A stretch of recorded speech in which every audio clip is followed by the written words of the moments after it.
આપેલ આકૃતિમાં ચતુષ્કોણ ACBD AC બરાબર AD એટલે AC જેટલો છે એટલો જ AD છે. AB એ ખૂણા A નો દ્વિભાજક છે. AB જે છે એ ખૂણા A નો દ્વિભાજક છે એટલે કે આ ખૂણો અને આ ખૂણો એ બંનેના માપ કેવા છે? સરખા છે. બરાબર. તો શરતના આધારે ત્રિકોણ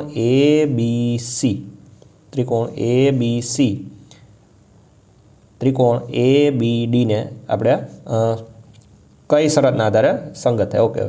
તો હવે અહીં જુઓ ABC આ રીતે આવેલા આપણે. બરાબર. ABC આપણે આ રીતે ચાલ્યા. તો અને ABD એટલે ABD આપણે આ રીતે ચાલ્યા. બરાબર. તો ABC ABD તો ABC થી આપણે ચાલ્યા તો પહેલાં શું આવ્યું? બાજુ આવી. પછી શું આવ્યો? ખૂણો આવ્યો. અને પછી પાછું શું આવ્યું? બાજુ આવી. બાજુ ખૂણો બાજુ. એવી રીતે આમ ચાલીએ તો બાજુ પછી શું આવ્યું? ખૂણો અને પછી પાછું શું આવ્યું? બાજુ આવી. બરાબર. તો બા ખૂ બા એટલે અહીંયા આપણે કઈ શરત લાગુ પડશે? બા ખૂ બા. ક્લિયર? તો આનો જવાબ આવશે બા ખૂ બા. નેક્સ્ટ ક્વેશ્ચન, ત્રિકોણ PQR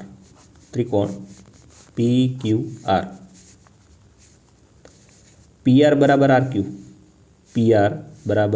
RQ એટલે કે આ બે બાજુ છે એના માપ કેવા છે? સરખા છે. હવે શું કીધું? ખૂણો P 40 છે. ખૂણો P એ કેટલો છે? 40 છે. તો ખૂણો Q શોધો. ખૂણો Q શોધવાનો છે. બરાબર. હવે આ બે બાજુ સરખી છે. બરાબર. તો આ બાજુની સામે જે ખૂણો હોય એ જ આ બાજુની સામે પણ ખૂણો હોય. બરાબર. એવો એક નિયમ છે. તો આ બાજુની સામે કેટલો ડિગ્રી છે? 40 ડિગ્રી છે. તો આ બાજુ PR છે એની સામેનો ખૂણો પણ કેટલો હશે? 40 ડિગ્રી જ હશે.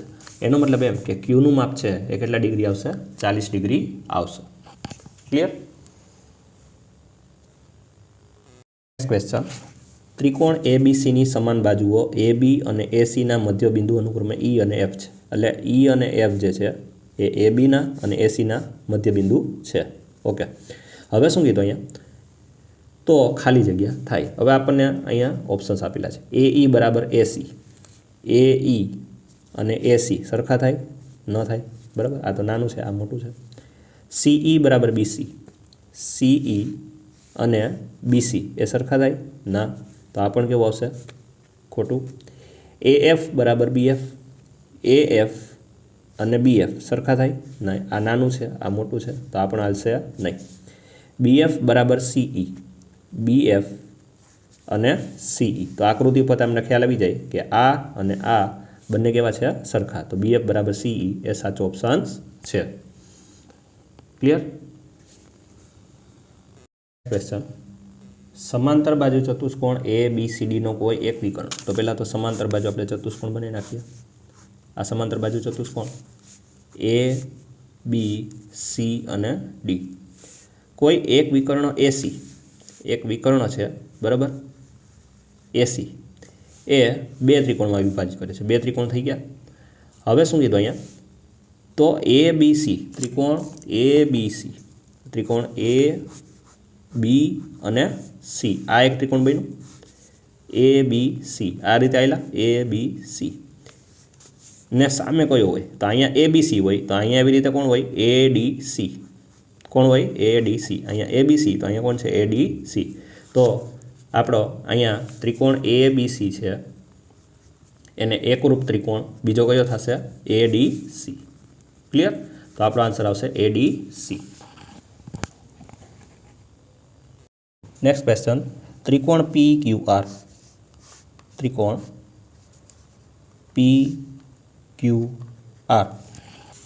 માં S અને T PQ અને PR ના મધ્ય બિંદુ છે.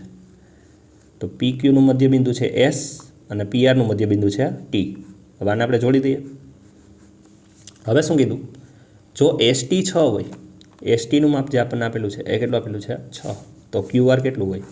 તો ST નું ડબલ QR હોય એવું એક સૂત્ર છે. બરાબર. તો ST ડબલ QR. બરાબર ને? તો આ 6 હોય તો આ કેટલું થશે? 12. બરાબર. તો QR નું માપ છે એ કેટલું આવશે? 12 આવશે. ક્લિયર?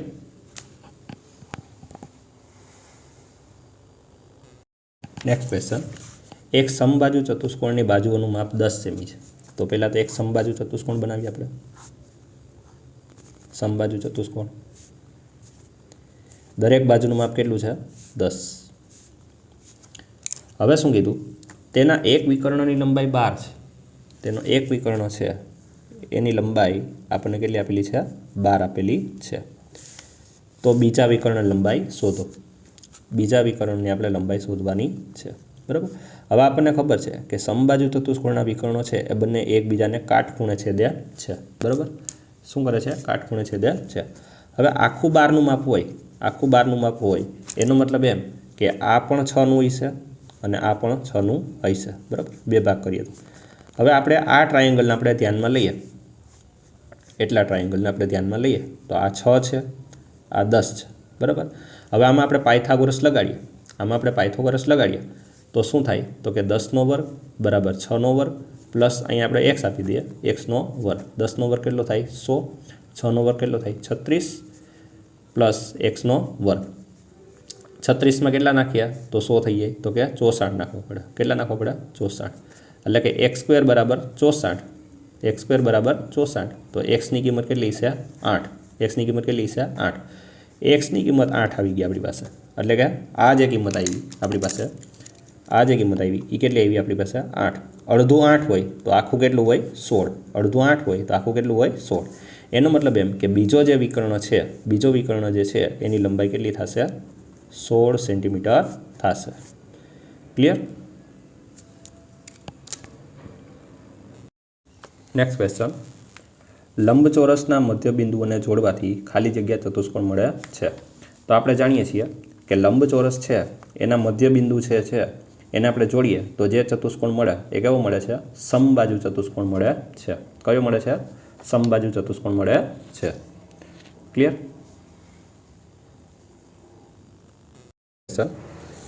સમાંતર બાજુ ચતુષ્કોણ. સમાંતર બાજુ ચતુષ્કોણ ABCD, A, B, C અને D. ખૂણો B, ખૂણા બીનું માપ તમને આપેલું છે એ કેટલું આપેલું છે? 2A + 30. કેટલું આપેલું છે? 2A + 30. અને ખૂણા ડીનું માપ આપેલું છે A + 80. કેટલું આપેલું છે? A + 80. ખૂણા ડીનું માપ છે A + 80. હવે આપણે શું કીધું છે? A ગોતવાનું છે. શું ગોતવાનું છે? A. તો આપણને ખ્યાલ છે કે સમાંતર બાજુ ચતુષ્કોણ હોય એમાં સામસામેના ખૂણાઓના માપ કેવા હોય છે? સરખા હોય છે. સામસામેના ખૂણાઓના માપ કેવા હોય છે? સરખા. એનો મતલબ એમ કે ખૂણો D જેટલો હશે એટલો જ ખૂણો B હશે. બરાબર. તો ખૂણો D છે એ કેટલો છે? A + 80. ખૂણો B કેટલો છે? તો કે 2A + 30. હવે આપણે A ને આ બાજુ લઈ જઈએ અને 30ને આપણે આ બાજુ લઈ આવીએ. બરાબર. તો 80 30 આ બાજુ થયા કેવા થઈ જશે? -30. 2A તો ઓલરેડી છે જ અહીંયા. પ્લસ A આ બાજુ કેવો થઈ જશે? -A થઈ જશે. 80માંથી 30 જાય તો કેટલા આવશે? 50 અંશ આવશે. 2Aમાંથી A જાય તો કેટલા આવશે? A. એનો મતલબ એમ કે Aની કિંમત છે એ કેટલી આવશે? 50. કેટલી આવશે? 50. તો આપણો જવાબ થશે 50. ક્લિયર? ક્વેશ્ચન. સમબાજુ ચતુષ્કોણ PQRS ની પરિમિતિ 20 સેમી હોય તો PQ શોધો. તો એક સમબાજુ ચતુષ્કોણ છે PQRS જેની પરિમિતિ તમને કેટલી આપેલી છે? 20 સેન્ટીમીટર આપેલી છે. તો PQ એટલે કે કોઈ એક બાજુનું માપ શોધવાનું છે. તો પરિમિતિના આપણે 4 સરખા ભાગ કરીએ તો ચારેય બાજુ મળી જાય આપણને. તો પરિમિતિ 20 છે ને 4 સરખા ભાગ કરો તો કેટલો આન્સર આવશે? 5 સેન્ટીમીટર આવશે. કારણ કે આ કેવો છે? સમબાજુ ચતુષ્કોણ છે. તો દરેક બાજુનું માપ કેટલા થશે? 5. એમાં PQ પણ કેટલું થશે? 5 સેન્ટીમીટર થશે. ક્લિયર? Next question. એક લંબચોરસના વિકર્ણોની લંબાઈ 13 સેમી છે. જો એક બાજુની લંબાઈ 5 સેમી હોય તો લંબચોરસની પરિમિતિ શોધો. બરાબર. તો પહેલી વાત તો એ કે એક લંબચોરસ આપણે બનાવી નાખીએ. વિકર્ણ લંબાઈ 13 સેમી છે એટલે આમ પણ 13 અને આમ પણ 13. બરાબર. હવે શું કીધું? એક બાજુની લંબાઈ 5 સેમી છે એટલે આ 5 સેમી છે તો આ પણ કેટલું છે? 5 સેમી છે. કારણ કે સામસામેની બાજુઓ લંબચોરસમાં કેવી હોય છે? સરખી હોય છે. તો લંબચોરસની પરિમિતિ શોધવાની છે. બરાબર. તો તો આ આપણે આ બાજુ શોધવા માટે આમાં પાયથાગોરસનો નિયમ લાગુ પાડવો પડશે. તો આપણે આમાંથી એક ત્રિકોણ લઈ લઈએ, બરાબર. આ ત્રિકોણ છે એમાં આપણે શું લગાડી દઈએ? પાયથાગોરસનો નિયમ લગાડી દઈએ. આ કેટલી છે? 5. આ કેટલી છે? 13. હવે આપણે પાયથાગોરસનો નિયમ લગાડીએ તો આપણને એક ત્રિપુટી ખબર છે પાયથાગોરસની. આ 5 હોય, આ 13 હોય, તો આ કેટલું હશે? 12 હશે. કેટલું હશે? 12. એનો મતલબ એમ કે આનું માપ છે એ 12 સેમી છે. આ પણ આ 12 છે તો આ પણ કેટલું હશે? 12 સેન્ટીમીટર હશે, બરાબર. હવે આપણે શું કરવું છે? આની પરિમિતિ ગોતવી છે. શું ગોતવું છે? પરિમિતિ. તો લંબચોરસની પરિમિતિનું સૂત્ર આપણને ખ્યાલ છે. લંબચોરસની પરિમિતિ 2 કૌંસમાં L પ્લસ B. 2 કૌંસમાં L પ્લસ B. તો 2 L કેટલો આપેલો છે? લંબાઈ 12. પહોળાઈ કેટલી છે? 5. તો 12 ને 5 કેટલા થશે? 17. 17 દુ કેટલા થશે? 34 સેન્ટીમીટર. એનો મતલબ એમ કે લંબચોરસની જે પરિમિતિ છે એ કેટલી થશે? 34 સેન્ટીમીટર થશે. તો આપણો જવાબ આવશે એ કેટલો આવશે? 34 સેન્ટીમીટર આવશે. ક્લિયર?